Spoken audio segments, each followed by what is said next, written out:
Bom dia, Escola de Profetas. Bom dia. Bom dia para você aí de casa. Que alegria termos você conosco. Seja bem-vindo, seja bem-vinda. Bom dia, Benjamin. Bom dia, professor Cícero. Hoje eu estou feliz que estou com você aqui. Eu até coloquei a mesma roupa que você. Não é bonito? Fica mais bonito com essa camisa, sabia? Que coisa boa. Dá um bom dia pro pessoal de casa. Bom dia para você que está em casa, que Deus te acompanhe nesse dia e que Ele te dê um dia cheio de bênçãos e que ele te proteja e te guarde. Bom dia, escola. Bom dia. Muito bem, que coisa boa, né? A proteção de Deus é o que precisamos. E vamos pedir a Ele mais ainda? Sim, vamos. Fazendo o quê? Orando. Que bom que você vai orar agora também pelas criancinhas, tá? Devemos começar o dia orando na presença de Deus. Então vamos orar? Santo Deus, eterno Pai, muito obrigado por esse dia, cuide nos abençoe também. Eu te peço a tua proteção, eu te peço a tua bênção especial que o Senhor tem para dar para cada um de nós. E também acompanhe o pessoal de casa que está nos assistindo, que eles possam te entregar o coração e que nós sempre possamos te adorar cada dia, te louvando, orando ao Senhor, cantando e o Senhor possa nos abençoar nesse dia. Em nome de Jesus, amém. Amém. Pois é, Benjamin. Com você aqui comigo, tudo fica mais bem. Teu nome é bem, fica bem. E para ficar melhor, nós vamos cantar o hino 166, Caminhando. Então nós vamos junto caminhando com Jesus.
Isso aí, Benjamin, caminhando com Jesus. E para nós caminharmos mais firme, nós temos que ter o que no coração? A palavra gravada no nosso coração. Então vamos recitar o verso que está em Gálatas 1, do 6 ao 9. Que legal. Você aí de casa também, se prepare aí. Eu acho que você até já decorou também, né? Vamos lá junto? No 3, Benjamin, conta. 1, 2, 3. Gálatas 1, do 6 ao 9. Maravilho-me de que tão depressa passais daquele que vos chamou, graça de Deus, para outro evangelho, o qual não é outro, mas há alguns que vos inquietam e querem transtornar o evangelho de Cristo. Mas, ainda que nós mesmos, ou um anjo do céu, vos anuncie outro evangelho, além do que já vos tenho anunciado, seja anátema. Assim como já vos dissemos, agora de novo também vos digo: se alguém vos anunciar outro evangelho, além do que já recebestes, seja anátema. Gálatas 1, do 6 ao 9. Gálatas 1, do 6 ao 9.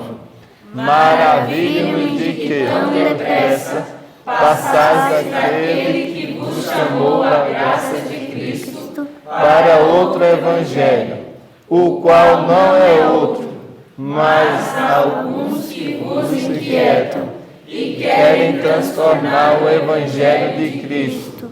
Mas, ainda que nós mesmos, ou um anjo do céu, vos anuncie outro evangelho, além do que já vos tenho anunciado, seja anátema.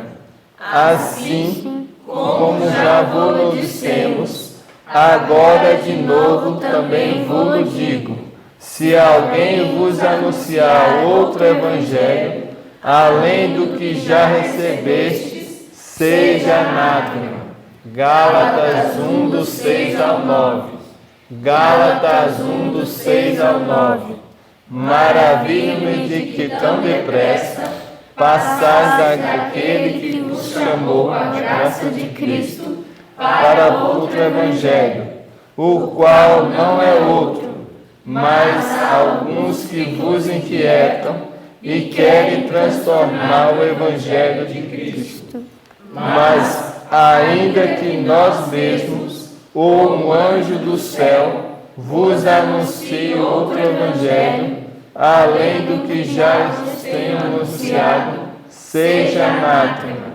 Assim como já vos dissemos, agora de novo também vos digo: se alguém vos anunciar outro evangelho, além do que já recebestes, seja anátema. Gálatas 1, do 6 ao 9.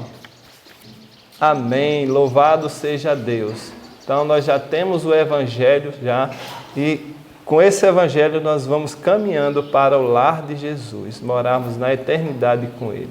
Que Amém. Deus te abençoe e um bom estudo. Bom estudo, que Deus te abençoe e te acompanhe. Que bom que agora nós vamos juntos estudar a palavra de Deus. Que bom que você também está aí junto conosco para estudar a palavra do Senhor. E hoje, qual foi o nosso estudo? Cadê? Vocês não sabem? Joel. Pensa só, olha só como a irmã Maria é legal. Nós estudamos um livro completo hoje. Pensa só, lemos todo ele, não foi? Lemos Joel, capítulo 1, capítulo 2 e capítulo 3. E o Desejado de Todas as Nações teve o título hoje, Um Povo Condenado.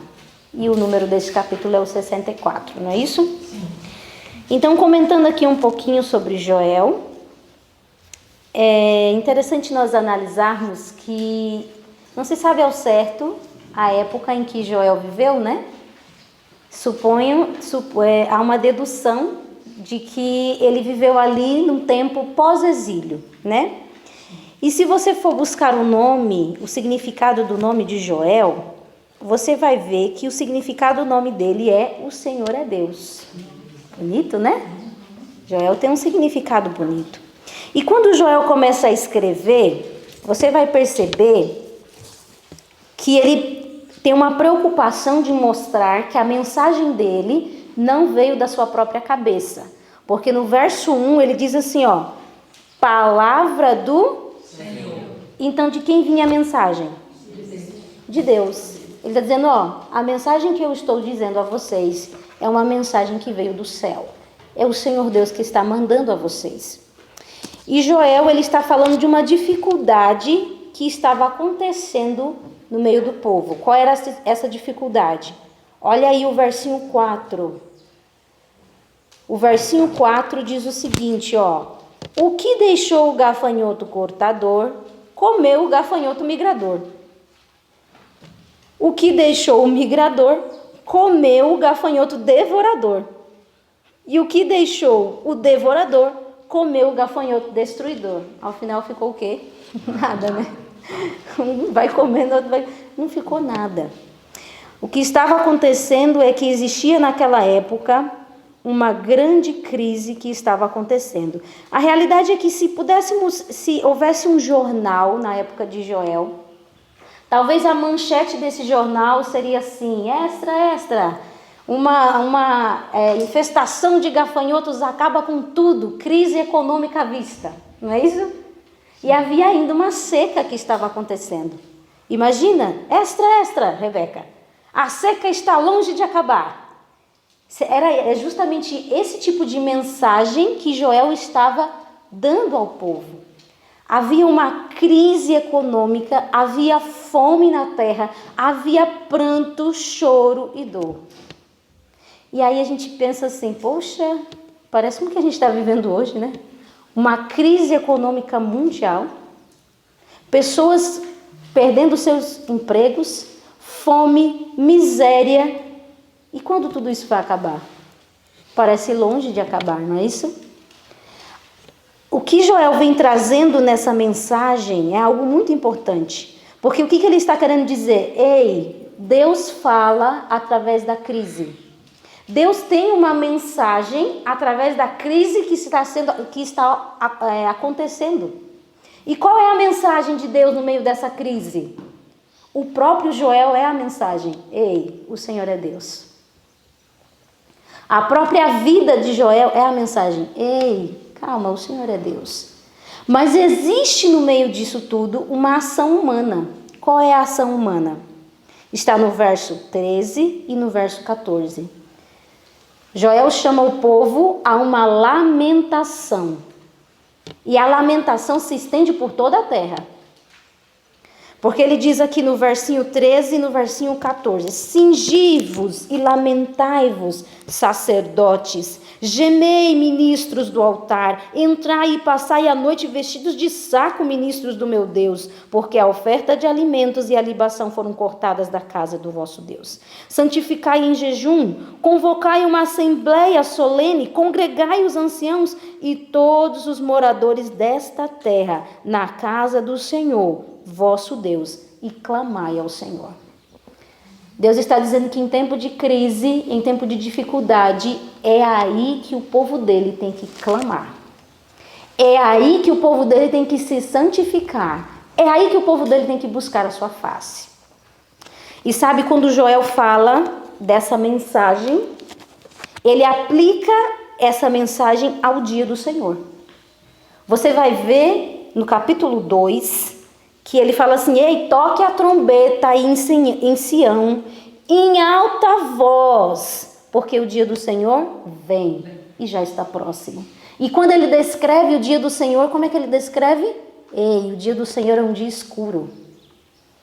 É um dia de densas trevas, dia de negridão. É um dia muito difícil. Se você acha que a pandemia está difícil, você não sabe o que está aguardando nós. Os dias se tornarão mais e mais difíceis. Ficará cada vez mais complicado de viver nessa terra. E quando Joel vai falar do dia do Senhor, ele fala que é um dia escuro, é um dia de trevas, um dia de negridão, é um dia muito dificultoso. Só que tem um detalhe. Ele diz que desse dia tão difícil, desse dia tão negro, surge um povo que é diferente. Não alegra o seu coração? Existe um povo que é diferente. Ele diz que esse povo vem como a alva sobre os montes. E esse povo é grande, poderoso. Olha isso. Diz que nunca houve um povo como esse e nunca haverá. O capítulo 2 vem trazendo a descrição desse povo. Diz que à frente desse povo Tudo é como um jardim do Éden, mas atrás fica como um deserto assolado. E a aparência desse povo é como de cavalos, como cavaleiros que correm, e eles são poderosos. E diante deles, o que acontece? Tremem os povos, e cada um se vai na sua fileira e não se desvia. Não se desvia, não empurra uns aos outros, cada um vai seguindo o seu rumo. Eles correm, sobem pelos muros, sobem pelas casas, entram pelas janelas e nada impede esse povo. Eles têm um foco. Que povo é esse? Que povo é esse? O povo de Deus, não. Vocês não têm certeza disso, não? Você não é esse povo? Nós somos esse povo. Teremos que ser. Teremos que ser esse povo forte, poderoso, que estará no meio num tempo tão difícil, será como a alva sobre o monte. Mas só que Joel faz um apelo. Ele faz um apelo, ei, a realidade é que chegou o tempo de nós clamarmos ao Senhor. Você vai ver essa informação no verso 12 e no verso 13. Ainda assim, agora mesmo, para quando? Agora mesmo, diz o Senhor, convertei-vos a mim de todo o vosso coração, e isso com jejuns, com choro e com pranto. Rasgai o vosso coração e não as vossas vestes, e convertei-vos ao Senhor vosso Deus, porque Ele é misericordioso e compassivo e tardio em irar-se, grande em benignidade e se arrepende do mal. Esse é o apelo de Deus. Ei, agora chegou o momento, se converta. Está vendo essa crise? Agora é o momento de conversão, é o momento de mudar de vida, é o momento de se entregar ao Senhor, em jejum, em prantos, em clamor. Quantos devem fazer isso? Quantos devem participar disso? O verso 16, congregai o povo, santificai a congregação, ajuntai os anciãos, reuni os filhinhos e os que mamam. E os que mamam. Aquela falsa ideia, é muito novo, é muito pequeno para aprender do Senhor. Até os que mamam devem participar. Chorem, ó sacerdotes, ministros do Senhor, entre o pórtico e o altar. E orem. Orem dizendo o quê? Poupa o teu povo, ó Senhor, e não entregues a tua herança ao opróbrio, para que as nações façam escárnio dele. Porque hão de dizer entre os povos onde está o seu Deus? Poupa o teu povo, Senhor. Tenha misericórdia de nós. E aí Joel termina o capítulo 2 dizendo assim, depois de tudo isso acontecer, depois daqueles dias, verso 28, o que Deus vai fazer? Derramarei o meu espírito. Não é isso que nós estamos tanto ansiando e aguardando? Derramarei o meu espírito sobre toda a carne. Vossos filhos e vossas filhas profetizarão, vossos velhos sonharão e vossos jovens terão visão. Até sobre os servos e sobre as servas derramarei o meu espírito. Depois daqueles dias. Depois de quê? Conversão, jejum, pranto, clamor, busca do Senhor. Aí eu derramarei o meu espírito. E tudo que o gafanhoto migrador comeu, roubou, o que Deus vai fazer? Eu vou restituir a vocês. Que promessa maravilhosa, não é isso? Mas existe uma ação humana. A ação humana é essa: buscar a Deus através do pranto, do jejum, buscar a Deus, se entregar ao Senhor. E esse foi o apelo que Deus fez à nação judaica, que Jesus fez. Eu fiquei pensando nisso. O tempo de Israel na profecia estava terminando. E nos últimos segundos de graça, Deus envia o seu próprio filho para apelar ao coração daquela nação. Ei, está acabando o tempo de vocês, está na hora de vocês se resolverem. Eu preciso de vocês, vamos lá. Fiquem do meu lado, aceitem as minhas advertências. Mas, por mais uma vez, A nação judaica fez o quê? Rejeitou. Lá vinha Jesus entrando em Jerusalém, montado sobre um jumentinho. E o livro hoje trouxe uma informação muito interessante. Diz que isso era um perfeito símbolo da volta de Jesus. Que legal isso, né? Um imperfeito símbolo da volta de Cristo. E lá estavam os sacerdotes, os fariseus angustiados, porque eles pensaram, pronto, agora Jesus vai se instituir como rei, estamos fritos, porque todo o povo está a favor dele, e agora ele mesmo não repreende o povo. O que eles fizeram? Foram até os soldados romanos que haviam naquele local. E disseram, ei, olha, está acontecendo uma rebelião, e nós vamos dizer para você quem é o chefe, é Jesus. Vocês têm que ir lá resolver isso. E lá vão os soldados. E quando eles chegam lá, o que eles encontram? A calmaria no rosto de Jesus. Uma voz calma, sereno. Havia no rosto de Jesus amor, benevolência e serena dignidade. Eles olharam para aquele rosto e qual foi o desejo dos soldados? Nada de prender. Eles queriam se inclinar e prestar homenagem ao Senhor. Imagina isso, que grande era estar na presença de Jesus, né? Deveria ser muito poderoso. E aí eles voltam para os sacerdotes. Vocês são os culpados de fazer isso tudo. É vocês que estão organizando essa rebelião. O feitiço volta contra o feiticeiro, não é isso? E Jesus entra naquele templo. E no coração de Jesus há uma dor indescritível. A angústia do coração de um Deus que tenta salvar o condenado. Jesus chora de maneira dolorosa, porque ele sabia o que havia de acontecer se aquele povo não o aceitasse. E quando ele volta para Betânia, ele passa o quê? A noite todinha? Em oração. No outro dia ele vai novamente ao templo. Mas no caminho acontece uma coisa interessante. Ele vai andando e Jesus sente fome, Rebeca.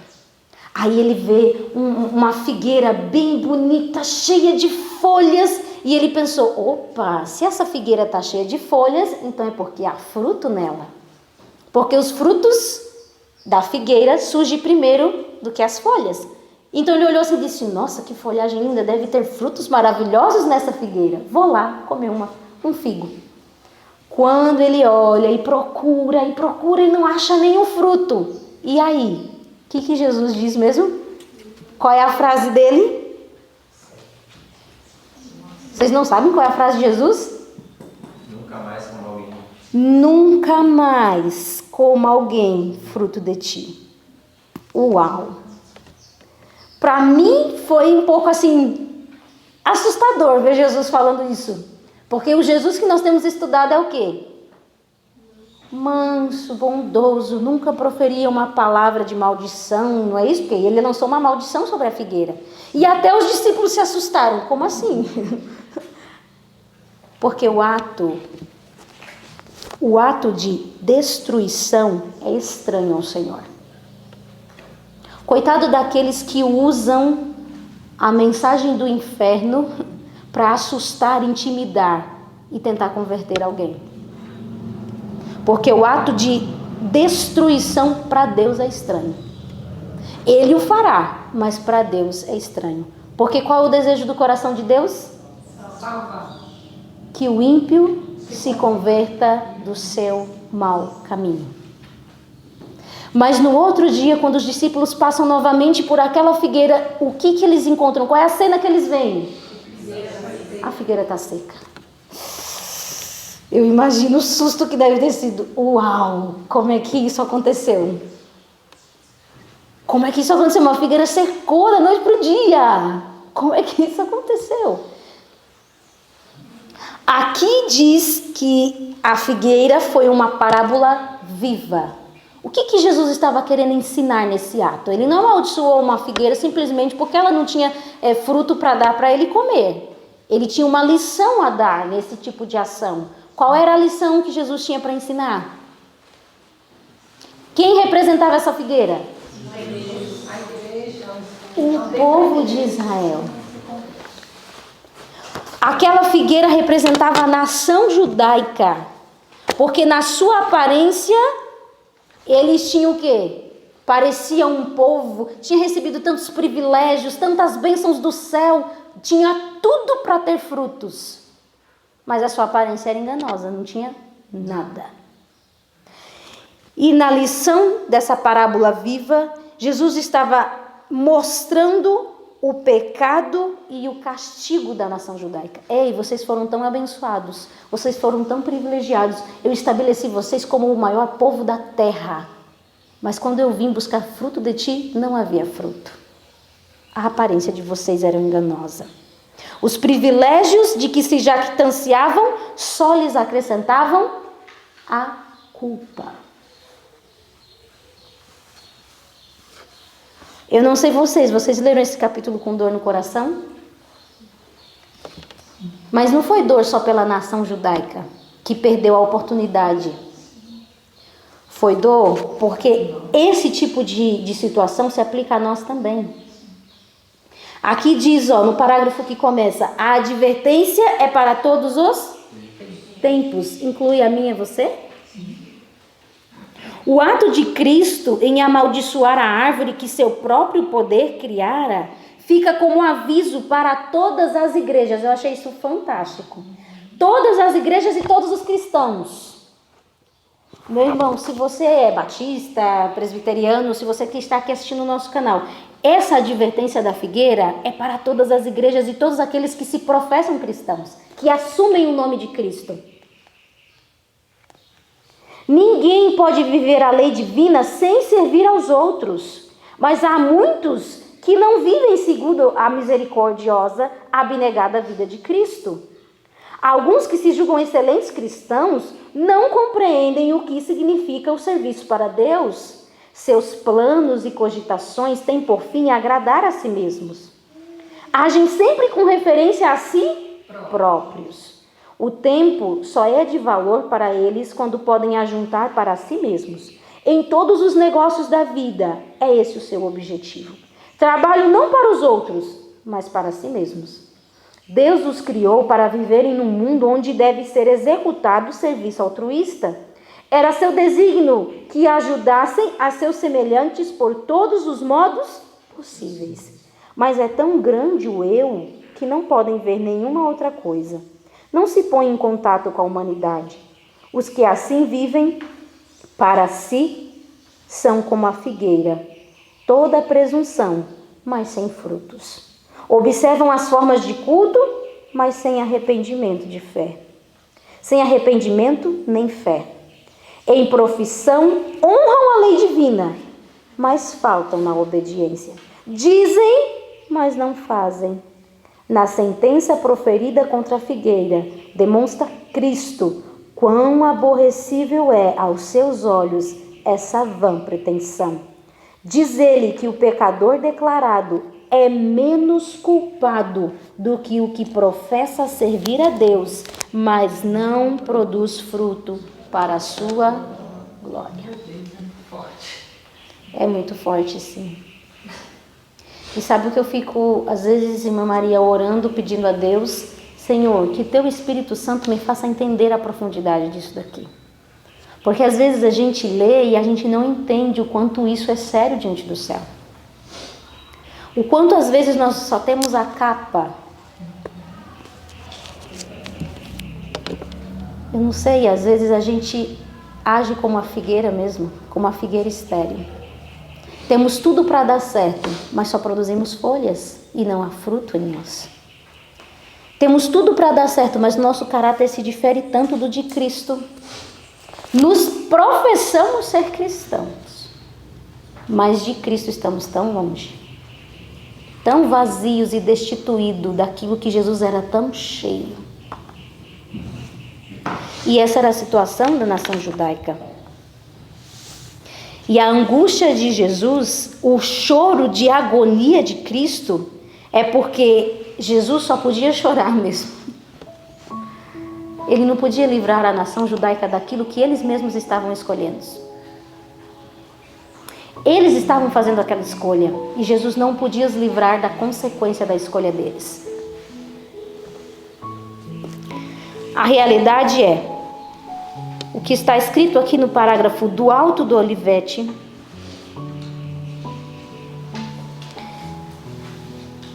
Para mim, esse foi o maior apelo do estudo de hoje. Esse foi o maior apelo de um Deus desesperado para salvar o condenado. E aqui ele diz assim, do Alto do Olivete, Cristo contemplou o mundo em todos os seus séculos.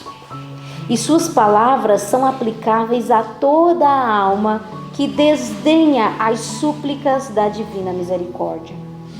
Desdenhador de seu amor, ele hoje se dirige a ti. És tu mesmo que deves conhecer as coisas que pertencem à tua paz. Cristo está vertendo amargas lágrimas por ti, que não tem lágrimas para verter por ti mesmo. Já se manifesta em ti aquela fatal dureza de coração que destruiu os fariseus. Em toda a prova da graça divina, todo raio de divina luz, ou está abrandando ou subjugando a alma, ou confirmando-a em sua desesperada impenitência. Todos os apelos de Deus, tudo que você já ouviu, tudo que o Espírito Santo já falou ao seu coração, ou você está sendo abrandado, ou você está sendo confirmado para a sua própria destruição. E quão sério é ler um texto desse? Quão solene é decidir? Joel capítulo 3, no verso 14, diz assim: multidões, multidões no vale da decisão, porque o dia do Senhor está perto, no vale da decisão. O apelo de Joel é agora. O apelo de Deus ao meu coração é dizer, Joana, é agora. Temos que parar de ser a figueira estéril. Temos que implorar a Deus que em nome de Jesus Ele produza em nós os seus frutos. Ele produza em nós o seu caráter e o vale da decisão não faça parte da nossa história, não faça parte da nossa vida. Que o Senhor Deus trabalhe essa informação na sua cabeça no dia de hoje. Chegou o momento de decidirmos, de nos convertermos, de buscarmos ao Senhor de todo o nosso coração e nos rendermos à obra a qual o Espírito Santo tem para fazer em nossa vida. Vamos pedir isso ao Senhor? Reconhecendo a nossa condição, reconhecendo a nossa necessidade de Ti, Senhor. A realidade é que somente pelo Teu Espírito Santo nós podemos atender a esse apelo, a esse convite que o Senhor faz a nós. O Senhor tem nos chamado a produzir realmente frutos de verdadeiro arrependimento. Frutos, Senhor Deus, que sejam semelhantes àquilo que havia no caráter de Jesus. E nós imploramos que a obra do Espírito Santo possa acontecer em nossa vida, Senhor. Não nos permita, Pai, perdermos a oportunidade que o céu tem nos dado. Estamos vivendo em tempo de graça, Senhor, mas essa graça logo, logo acabará. Não nos permita perder essa graça, Senhor. Ajuda-nos a sermos aquele povo de Joel, aquele povo grande, forte, poderoso, que vai estar cumprindo as Tuas ordens, Senhor. Mas não cumprindo apenas numa aparência, cumprindo, Senhor Deus, de todo o nosso coração. Nós queremos entregar a nossa vida a Ti e implorar, Senhor Deus, que o maior milagre possa acontecer dentro de nós, que é a conversão. Nos converta para o Teu reino, em nome de Jesus.